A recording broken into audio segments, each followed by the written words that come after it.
Profit and loss தான் பார்த்துட்டு இருக்கோம். இன்னைக்கு வந்து 3வது பாகம் பார்க்க போறோம். இதுல ஒரு 10 கொஸ்டின்ஸ் பார்க்கலாம். ஒன் பை ஒன்னா பார்க்கலாம். ஒருவேளை இதுக்கு முன்னாடி வந்து 20 கொஸ்டின்ஸ் போட்டிருக்கேன், அது பார்க்கல அப்படின்னா அதை பார்த்துட்டு வந்துருங்க, ரொம்ப ஹெல்ப்ஃபுல்லா இருக்கும். சரி, ஃபர்ஸ்ட் வந்து தேர் ஆர் 2 பார்ட்னர்ஸ், 2 பேர் இருக்காங்க அப்படின்னு சொல்றாங்க. அவங்க பேர் வந்து ரித்து அண்ட் மானிகா அப்படின்னு சொல்லிட்டு சொல்றாங்க. ரித்து அப்படிங்கிறவங்க 55,000 7 மாசத்துக்கும், மானிகா அப்படிங்கிறவங்க 42,000 11 மாசத்துக்கும் இன்வெஸ்ட் பண்றாங்க. அவங்க அந்த 2 இன்வெஸ்ட்மெண்ட்ல இருந்து அவங்களுக்கு ப்ராஃபிட் வந்து எவ்வளவு கிடைக்குது அப்படின்னு சொல்லி பார்த்தா 41,690 அப்படின்னு சொல்லிட்டு கிடைக்குது. அப்ப ரித்துவோட ஷேர் அந்த ப்ராஃபிட்ல அவங்களுக்கு எவ்வளவு ஷேர் அப்படின்னு கேக்குறாங்க. சரி, யார் யார் இருக்காங்க? ஃபர்ஸ்ட் ரித்து, சாரிப்பா,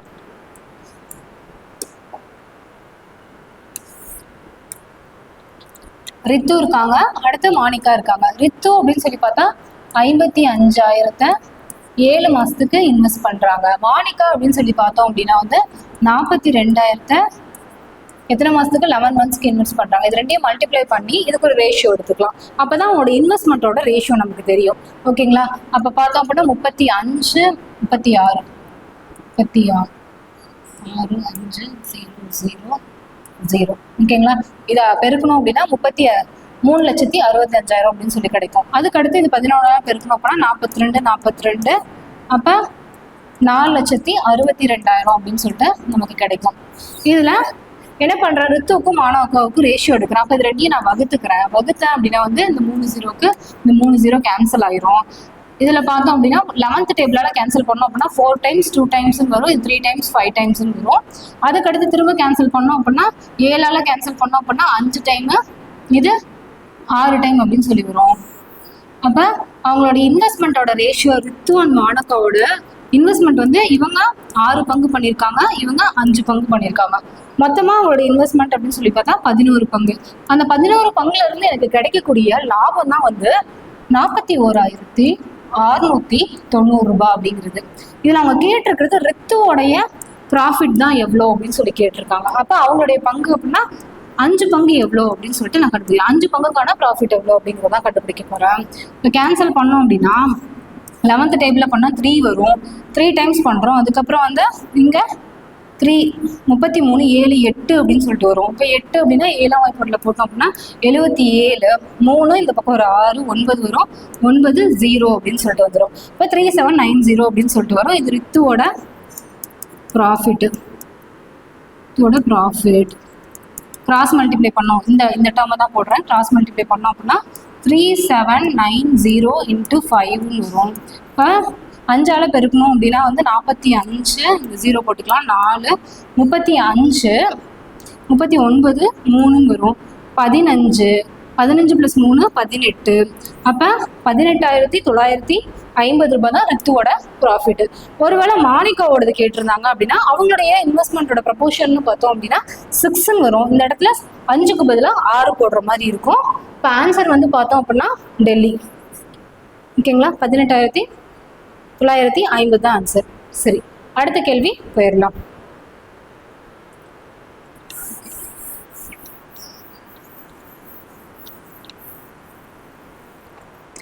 இஃப் 5 times of ஏஸோட கேபிட்டல் அப்படின்னா உங்களோட investment equal to 15 times of B's capital equal to 25 times of C's கேபிட்டல்ஸ்ன்னு சொல்றாங்க.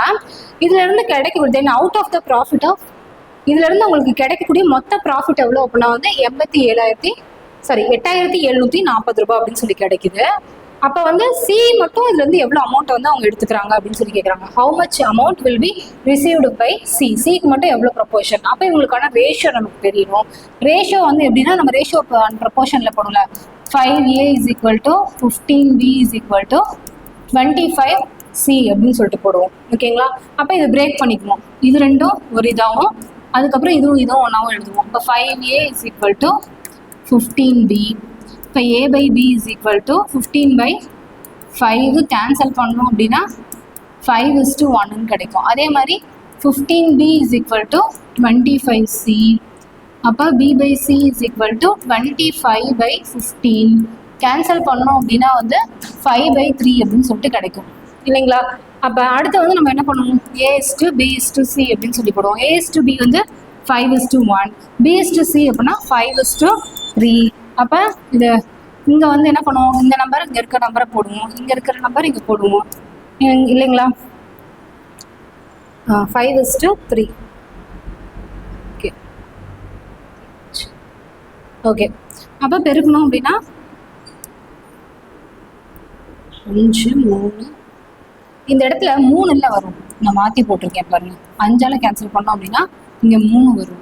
ஓகேங்களா, அதான் ஏதோ மிஸ்டேக்காக இருக்குன்னு பார்த்தேன். சரி, அப்போ 5 இன்ட்டு ஓகே 15 வரும், வேறு எதுவும் சேஞ்ச் ஆகாதுல்ல. 5 வரும், இந்த இடத்துல வந்து 3 அப்படின்னு சொல்லிட்டு வரும். இதை பெருக்கிக்கணும். ஓகேங்களா, ரேஷியோ ப்ரொபோர்ஷன் தெரிஞ்சது அப்படின்னா ஈஸி தான்.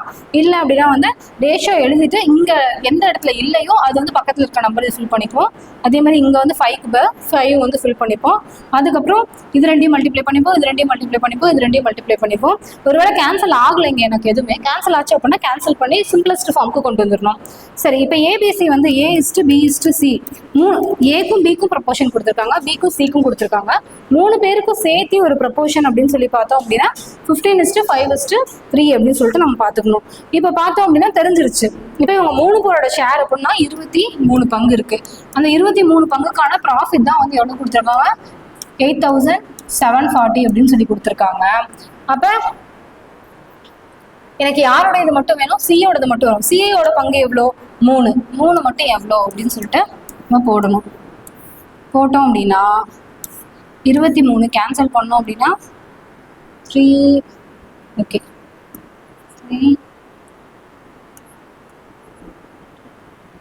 5 0 36050 3 டைம் போட்டோம் அப்படின்னா 23 × 3 9 9 6 79 வரும். அப்போ 3 தான் வரும். அப்போ இந்த சைடில் பார்த்தோம் அப்படின்னா 1 இருக்கும், 80 வரும். அதுக்கப்புறம் 6 இருக்கும். 6 அப்படின்னு சொல்லி பார்த்தோம் அப்படின்னா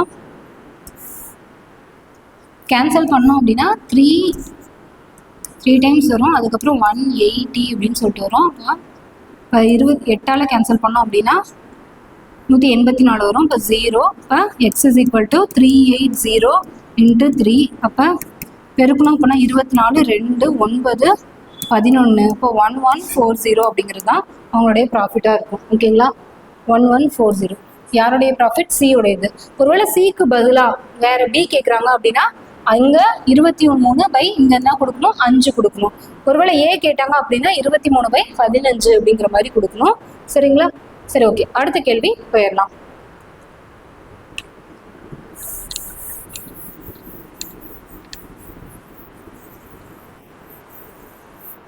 The cost price of 30 article is same as the marked price of X article. ஓகேங்களா, அப்போ இந்த ப்ராஃபிட் வந்து 20% கொடுத்துட்டாங்க. எக்ஸுடைய வேல்யூ மட்டும் கண்டுபிடிக்க சொல்கிறாங்க. என்ன சொல்கிறாங்க, ஒரு 30 ஆர்டிக்கலோட காஸ்ட் ப்ரைஸும் எக்ஸ் ஆர்டிக்கலோட மார்க்டு ப்ரைஸும் சேம் அப்படின்னு சொல்கிறாங்க. இன்னொரு டேட்டா என்ன கொடுத்துருக்காங்க, ப்ராஃபிட் வந்து 20% அப்படின்னு சொல்லி கொடுத்துருக்காங்க இல்லைங்களா. இப்போ வந்து மார்க்கெட் ப்ரைஸ்னு ஒன்று கொடுத்துருக்காங்க. சரிங்களா, செல்லிங் ப்ரைஸை பற்றி அவன் எதுவுமே பேசல. அப்போ டிஸ்கவுண்ட்டை பற்றியும் பேசல. அப்போ நான் என்ன எடுத்துக்கிறேன் அப்படின்னா வந்து மார்க்கெட் ப்ரைஸும் செல்லிங் ப்ரைஸும் ஒன்று தான் அப்படின்னு சொல்லி வச்சுக்கிறேன். அப்போது 30 ஆர்டிக்கிளோட காஸ்ட் ப்ரைஸ் = எக்ஸ் ஆர்டிக்கிளோட செல்லிங் ப்ரைஸ் அப்படின்னு சொல்லி வச்சுக்கிறேன். ஓகேங்களா, சரி. அடுத்து வந்து பார்த்தோம் அப்படின்னா ஒரு ஆர்டிக்கிளோட காஸ்ட் ப்ரைஸ் அப்படிங்கிறது செல்லிங் ப்ரைஸ் அப்படிங்கிறது என்னது, ப்ராஃபிட் வந்து 20% அப்படின்னா வந்து 1.2 டைம்ஸ் ஆஃப் காஸ்ட் ப்ரைஸ்ன்னு வருங்களா. இப்போ அதே 1.2 டைம்ஸ் ஆஃப் காஸ்ட் ப்ரைஸ் அப்படின்னு சொல்லிட்டு வரும். அப்போ எக்ஸ் ஆர்டிக்கிளோட செல்லிங் ப்ரைஸ் அப்படிங்கிறது 1.2 × x × காஸ்ட் ப்ரைஸ்ன்னு வருங்களா. ஒரு ஆர்டிக்கிளோட செல்லிங் ப்ரைஸ் அப்படிங்கிறது 1.2 டைம்ஸ் ஆஃப் காஸ்ட் ப்ரைஸ். எப்படி அப்படின்னா வந்து ஒரு ஆர்டிக்கலுக்கு வந்து என்ன பண்ணுவோம், காஸ்ட் ப்ரைஸ் அப்படின்னா 100% இருக்கும், செல்லிங் ப்ரைஸ் 20% ப்ராஃபிட் அப்படின்னு சொல்லி பார்த்தோம் அப்படின்னா 120 அப்படின்னு சொல்லி கிடைக்கும். அதுதான் நான் 1.2 டைம்ஸ் ஆஃப் காஸ்ட் ப்ரைஸ் அப்படின்னு சொல்லிட்டு சொல்கிறேன். ஒரு ஆர்டிக்கலோட செல்லிங் ப்ரைஸ் அப்படிங்கிறது அதுக்கு மேலே ஒரு 20% ப்ராஃபிட் வச்சு காஸ்ட் ப்ரைஸ்ன்னு அப்படின்னு கிடைக்கும். இதே 30 ஆர்டிக்கலோடைய எக்ஸ் ஆர்டிக்கலோடைய செல்லிங் ப்ரைஸ் அப்படிங்கிறது எக்ஸால் பெருக்கணும். எத்தனை ஆர்டிக்கல் வருதோ அத்தனையால் பெருக்கிக்கணும். அப்போ எக்ஸ் ஆர்டிக்கலோட காஸ்ட் ப்ரைஸுக்கு சேமாக இருக்கும். ஓகேங்களா, இப்போ என்ன கண்டுபிடிக்கணும், ப்ராஃபிட் தான் கண்டுபிடிக்கணும். ப்ராஃபிட் = 20 எக்ஸ் ஆர்டிக்கிளோட செல்லிங் ப்ரைஸு இது மிஸ்டேக் ஆகுது. சரி okay.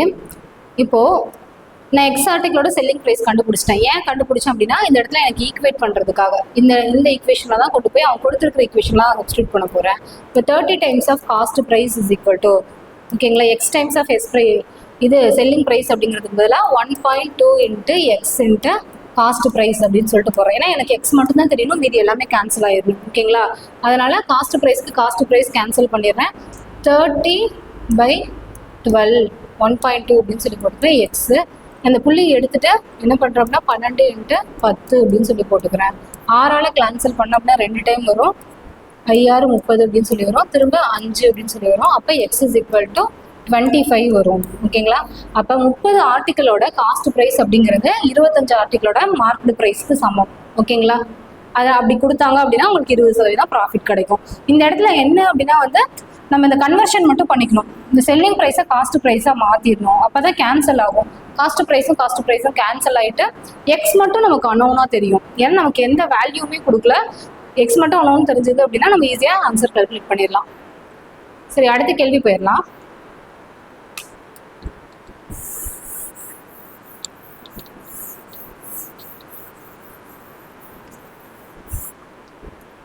Okay. The cost price of 5 kg of millet and 10 kg of wheat were 50-60 அப்படின்னு சொல்லியிருக்காங்க. On selling the seller's profit 10% on millet, 20% on wheat, what was the total sale price அப்படின்னு சொல்லி கேட்டிருக்காங்க. ஓகேங்களா சரி செல்லிங் ப்ரைஸ் தான் கேட்டிருக்காங்க, price தான் கேட்டிருக்காங்க, பர்சன்டேஜ் எதுவும் கொடுக்கல, ஆன்சரும் செல்லிங் ப்ரைஸ் தான் இருக்கு. சரி என்னது 5 kg மில்லட், 1 kg எவ்வளோ 1 kg எவ்வளோ 50 ரூபா பர் கேஜி. அதுக்கடுத்து 10 kg வீட்டு 1 kg அப்படின்னு சொல்லி பார்த்தோம் அப்படின்னா 60 ருபீஸ். ஓகேங்களா இப்போ 250. அதுக்கப்புறம் வந்து இது பார்த்தோம் அப்படின்னா 600 அப்படின்னு சொல்லி கிடைக்கும். இது ரெண்டும் என்னது காஸ்ட் ப்ரைஸு. இதுக்கு மேலே ப்ராஃபிட் வந்து வைக்கிறாங்க. ஃபர்ஸ்ட் என்ன கொடுத்துருக்காங்க மில்லட் கொடுத்துருக்காங்க, இதுதான் மில்லட்டு. ரெண்டாவது இருக்கிறது வந்து என்ன அப்படின்னா வீட்டு. ஓகேங்களா மில்லட்ல 10% ப்ராஃபிட்டு, வீட்டில் 20% ப்ராஃபிட்டு. அப்போ பார்த்தோம் அப்படின்னா 10% அப்படின்னா 25 அப்படின்னு சொல்லிட்டு வரும். அப்போ 250 + 25 அப்படின்னா 275 அப்படின்னு சொல்லிட்டு வரும். 20% அப்படின்னா வந்து 120 அப்படின்னு சொல்லிட்டு வரும். அப்போ 720 அப்படின்னு சொல்லிட்டு வரும். ஆட் பண்ணிடுவோம். அடுத்து வந்து இது ரெண்டையும் ஆட் பண்ணோம் அப்படின்னா அவங்க எவ்வளோ விற்றுருப்பாங்க 995 ருபீஸ்க்கு விற்றுருப்பாங்க ரெண்டையும் சேர்த்து. What was the total sale price அப்படின்னா 995 தான். ஒன்றும் இது ஈஸியான கொஸ்டின் தான், பெருசாக யோசிக்கிற மாதிரி இல்லை. சரி நெக்ஸ்ட் கொஸ்டின் போயிடலாம்.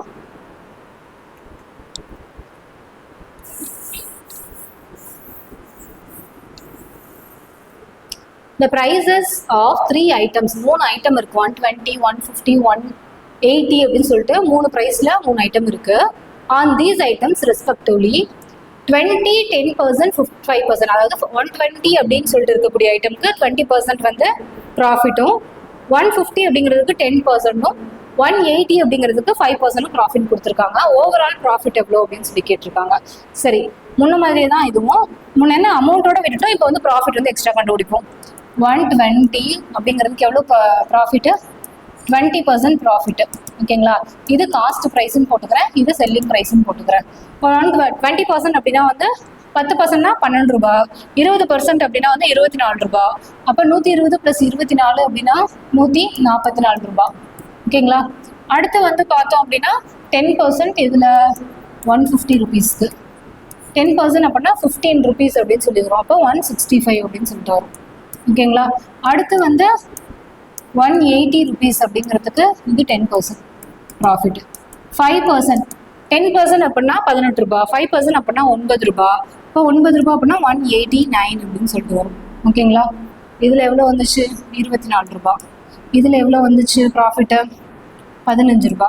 இதில் எவ்வளோ வந்துச்சு 9 ரூபா. ஓகேங்களா எப்படினாலும் இது ரெண்டையும் கூட்டி தான் கழிக்க போகிறேன். நான் ப்ராஃபிட் தான் கேட்டிருக்கேன், டேரெக்டாக நான் ப்ராஃபிட்டை மட்டும் போட்டுடுறேன். இப்போ 100, 200, 300, 370, 370ம் ஒரு 80ம் வந்து 440, 450 ரூபா அப்படிங்கிறது காஸ்ட் ப்ரைஸாக வரும். ப்ராஃபிட் அப்படின்னு சொல்லி பார்த்தோம் அப்படின்னா 20, 30, அதுக்கப்புறம் 40 அப்படின்னு வராது, 40, 39ன்னு வச்சுக்கிறேன், 43, 48 ரூபா ப்ராஃபிட்டு டோட்டலாக இந்த டிரான்சாக்ஷனில்.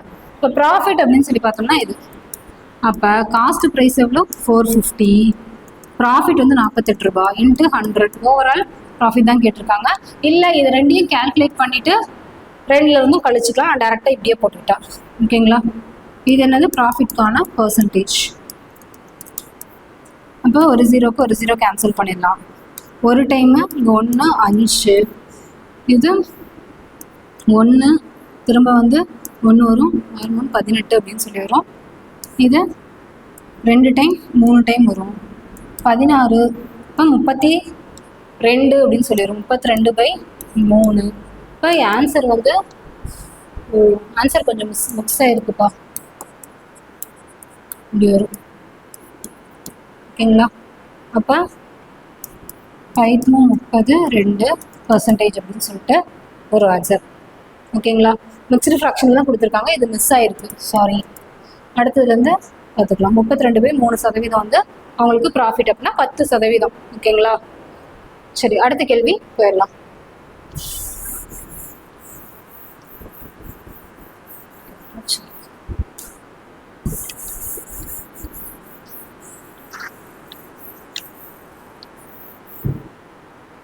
A man sold his watch. அதாவது ஒரு மேன் வந்திருக்காங்க, அவங்களுடைய வாட்சை வந்து 5% லாஸ்க்கு விற்கிறாங்க.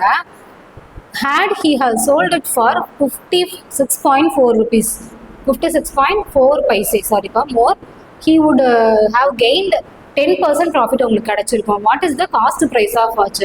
அதாவது அவர் லாஸ்க்கு விற்றுருக்காரு எவ்வளோ அப்படின்னா வந்து 100% அப்படின்னு காஸ்ட் ப்ரைஸ் அப்படின்னா 95% விற்றுருக்காரு. ஓகேங்களா?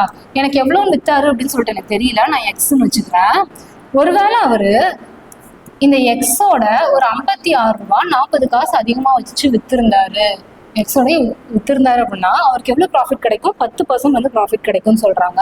அப்போ 100க்கு மேலே ஒரு 10% ஆட் பண்ணிப்போம், 110. ஓகேங்களா? அப்போ இதை கேன்சல் பண்ணோம் அப்படின்னா, சரி, கிராஸ் மல்டிபை தான் பண்ண முடியும், ஏன்னா இங்கே ப்ளஸில் இருக்குது, கேன்சல் பண்ண முடியாது. இந்த இடத்துல கேன்சல் பண்ணலாமா? 2 டைம் வரும், இங்கே 1 திரும்ப 2 டைம் வரும். இது பார்த்தோம் அப்படின்னா வந்து ஒரு டைமு 4 9, ஓகேங்களா? 19 அப்படின்னு சொல்லிட்டு வரும். வேலை அப்படியே வச்சுக்கிறேன். ஓகேங்களா? எக்ஸை வந்து கண்டுபிடிச்சிட்டேன். 95% தான் எவ்வளோ? 19 × 18.88. அப்போ 100% எவ்வளோ? அப்போ 100% எவ்வளோ? அதான் காஸ்ட் ப்ரைஸ், அதை கண்டுபிடிக்கணும். அதான் கேட்டிருக்காங்க, காஸ்ட் ப்ரைஸ் ஆஃப் வாட்ச் தான் கேட்டிருக்காங்க. இப்போ கேன்சல் பண்ணோம் அப்படின்னா இது 2 டைம் 0, இது 1 9 அப்படின்னு வரும். இந்த 19க்கு 19 கேன்சல் பண்ணிடலாம். அப்போ cost price is equal to 2 times இது பெருக்கிறோம், 18.88 8 மட்டும், 8 × 2 0. அப்போ 16 1 17 1 2 3 0 0 வருது, 376 மட்டும் தான் வரும், புள்ளிக்கு புள்ளி போயிடும். அப்போ அந்த வாட்சோடைய காஸ்ட் ப்ரைஸ் எவ்வளோன்னு சொல்லி பார்த்தோம் அப்படின்னா 376 அப்படின்னு சொல்லிட்டு வரும். ஆன்சர் வந்து ஆப்ஷன் சி தான். இப்போ இந்த மாதிரி கொடுத்துருந்தாங்க அப்படின்னா வந்து நம்ம டேரெக்டாக வந்து எக்ஸு இந்த அமௌண்ட்டை வந்து நம்ம ஃபிக்ஸ் பண்ணுறதுக்காக x + 5 56.40 அப்படின்னு சொல்லிட்டு கிராஸ் மல்டிப்ளை பண்ணிட்டு வர வேல்யூ எங்கேயுமே பெருக்காதீங்க, கேன்சல் ஆகாது, கஷ்டமாக இருக்கும். சிம்பிளிஃபை பண்ணிட்டு கடைசியாக இன்னொரு ஸ்டெப் இருக்கிறதுனால அப்படியே கொண்டு போயிட்டு கேன்சல் பண்ணிங்கன்னா ஈஸியாக இருக்கும். சரி, அடுத்த கொஸ்டின் போயிடலாம். ஓகே, சரி. The ratio of investment of 2 partners இருக்காங்க, அவங்களுடைய இன்வெஸ்ட்மெண்ட்டோட ரேஷியோ வந்து 7:9 சொல்லிட்டு இருக்கு. ரேஷியோ ஆஃப் தேர் ப்ராஃபிட் எப்படி இருக்குன்னா 7:8 சொல்லியிருக்கு. ஏ வந்து எவ்வளோ நாளைக்கு இன்வெஸ்ட் பண்ணுறாரு அப்படின்னா வந்து 9 மாதத்துக்கு. How much time did B invest, B வந்து எவ்வளோ டைமுக்கு இன்வெஸ்ட் பண்ணியிருக்காங்க அப்படின்னு சொல்லி கேட்டிருக்காங்க. அதாவது இன்வெஸ்ட்மெண்ட்டுன்னு ஒரு டேர்ம் கொடுத்துருக்காங்க, ப்ராஃபிட்னு ஒரு ரேஷியோ கொடுத்துருக்காங்க. இன்வெஸ்ட்மெண்ட்டை ஏக்கும் பிக்கும் சொல்லி கொடுத்துருக்காங்க, 7:9 சொல்லியிருக்கு. ப்ராஃபிட் எப்படி இருக்குது? 7:8 இருக்கு. இந்த ஏ வந்து எவ்வளோ நாளைக்கு இன்வெஸ்ட் பண்ணுறாரு அப்படின்னு சொல்லி பார்த்தோம் அப்படின்னா 9 மாதத்துக்கு இன்வெஸ்ட் பண்ணுறாரு. ஏ மந்த்ஸ் அப்படின்னு சொல்லி பார்த்தோம் அப்படின்னா இவர் 9 மாதத்துக்கு, ஆனால் இவர் எத்தனை மாதத்துக்கு இன்வெஸ்ட் பண்ணுறாரு அப்படின்னு சொல்லி தான் கேட்டிருக்காங்க. இந்த மாதிரி கொடுத்துருந்தாங்கன்னா நம்ம இன்வெஸ்ட்மெண்ட்டோட ரேஷியோவில் இருந்தால் ப்ராஃபிட்டோட ரேஷியோவே நம்ம கண்டுபிடிப்போம். அப்போ 7, அவங்களோட இது 9 மந்த்ஸ் ஏ வந்து இன்வெஸ்ட் பண்ணியிருக்காங்க. இன்வெஸ்ட்மெண்ட்லேருந்து தான் நான் போடுறேன். அதுக்கப்புறம் 9 டைம்ஸ் இவங்க எத்தனை மாதம் இன்வெஸ்ட் பண்ணாங்கன்னு தெரியல, எக்ஸு, அதுதான் வந்து ப்ராஃபிட்டோட ரேஷியோவாக இருக்கும். 7/8 சொல்லி போட்டுக்கும். ஓகேங்களா? இப்போ கேன்சல் பண்ணால் 7க்கு 7 கேன்சல் ஆயிரும், 9க்கு 9 கேன்சல் ஆயிரும். அப்போ x = 8 அப்படின்னு சொல்லிட்டு வரும். ஓகேங்களா? அப்போ பி வந்து எவ்வளோ நாளைக்கு இன்வெஸ்ட் பண்ணியிருப்பாரு அப்படின்னா 8 months தான் இன்வெஸ்ட் பண்ணியிருப்பாங்க. ஆப்ஷன் ஏ தான் ஆன்சராக இருக்கும். ஓகேங்களா? இங்கே கொடுத்தாங்க அப்படின்னா வந்து இன்வெஸ்ட்மெண்ட் எவ்வளோ இருக்கும் அதால வந்து நம்ம மந்த்தை பெருக்கிக்குவோம். பெருக்கிட்டு வர ரேஷியோ தான் வந்து ப்ராஃபிட்டுக்கான ரேஷியோவாக இருக்கும். ஓகேங்களா? அந்த ஐடியா இருந்துச்சு அப்படின்னா போட்டுடலாம். சரி, அடுத்த கேள்வி. சார் பர்ச்சேஸஸ் ஆஃப் ரிஸ்ட் வாட்ச், அதாவது கை கடிகாரம் வாங்குறாரு. வாங்கிட்டு எவ்வளோ அப்படின்னா எவ்வளோ வாங்குறேன்னா 3800 ரூபாய் அப்படின்னு சொல்லிட்டு வாங்குறாரு. Fixes its marked price in such a way that after allowing a discount of 24% he earns a profit of 30%. Find the marked price of the wrist watchோட மார்க்டு ப்ரைஸ் அப்படின்னு கேட்குறாங்க. அதாவது ஒரு வாட்ச் வாங்குறாரு, அந்த வாட்சோட மதிப்பு எவ்வளோ அப்படின்னா வந்து 3800 ரூபாய் அப்படின்னு சொல்றாங்க. ஓகேங்களா? இதுக்கு மேல வந்து அவர் என்ன பண்ணும் அப்படின்னா வந்து ஒரு 30% வந்து ப்ராஃபிட் வைக்கணும். ஓகேங்களா? அதே மாதிரி டிஸ்கவுண்ட் வந்து ஒரு 24% வந்து டிஸ்கவுண்ட் வந்து அலோவ் பண்ணும் அப்படின்னு சொல்லி கொடுத்துருக்காங்க. சரி, எந்த ஒரு ஐட்டமாக இருந்தாலும் ப்ராஃபிட் வந்து 30% அப்படின்னு சொல்றாங்க. 10% அப்படின்னா 380 × 3 போட்டோம் அப்படின்னா 24 2 9 11 1140 ரூபா ப்ராஃபிட். இதோட நம்ம ஆட் பண்ணிப்போம். அதான் நம்மளுடைய ப்ராஃபிட் 04940 அப்படின்னு சொல்லிட்டு வரும். இது ப்ராஃபிட்டோட இருக்கக்கூடிய அமௌண்ட். ஓகேங்களா? இதுல என்ன இருக்கு? காஸ்ட் ப்ரைஸ் இருக்கு, பிளஸ் ஒரு ப்ராஃபிட் இருக்கு.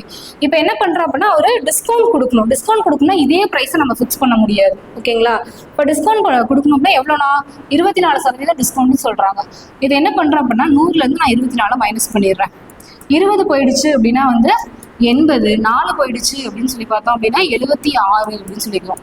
நான் என்ன பண்றேன்னா இந்த தொகையை 76% அப்படின்னு சொல்லி எடுத்துக்கிறேன். ஏன்னா இதுக்கு மேல ஒரு அமௌண்ட் வந்து நான் ஃபிக்ஸ் பண்ணணும். 76% தான் 4940 அப்படின்னா 100% எவ்வளோ அப்படின்னு சொல்லிட்டு அந்த வாட்சோடைய அமௌண்ட்டை வந்து நான் கண்டுபிடிக்கிறேன். இதுல ப்ராஃபிட்டும் இருக்கும், இப்போ டிஸ்கவுண்ட்டும் ஆட் பண்ணிடுவோம். கரெக்டாக இந்த 100லேருந்து 24 கழிச்சோம் அப்படின்னா இந்த அமௌண்ட் வந்து நமக்கு நின்றோம். சரிங்களா? அப்போ பார்த்தோம் அப்படின்னா கேன்சல் பண்ணலாமா? இந்த 100 அப்படியே இருக்கட்டும். 3 டைம் இங்கே 8 டைம் வரும். ஓகேங்களா? நீ கேன்சல் பண்ணோம் அப்படின்னா 2, அதுக்கப்புறம் 4 2 8 7 0. திரும்ப கேன்சல் பண்ணலாமா? 1 9 அப்படின்னு சொல்லிட்டு வரும். இங்கே கேன்சல் பண்ணோம் அப்படின்னா 1 2 3 5 அப்படின்னு சொல்லிட்டு வருது. ஓகேங்களா? இப்போ 19ஆல் கேன்சல் பண்ணணும். ஓகேங்களா? இப்போ கேன்சல் பண்ணோம் அப்படின்னா வந்து 65, 19 கேன்சல் பண்ணோம் அப்படின்னா 65ன்னு வரும். கிராஸ் மல்டிப்ளை பண்ணோம் அப்படின்னா 6500 ரூபாய் அப்படின்னு சொல்லி வரும். அப்போ 6500 ரூபாய் அப்படின்னு சொல்லி நான் மார்க் பண்ணேன் அப்படின்னா தான் இது வந்து மார்க்கெட் ப்ரைஸாக இருக்கும். ஓகேங்களா?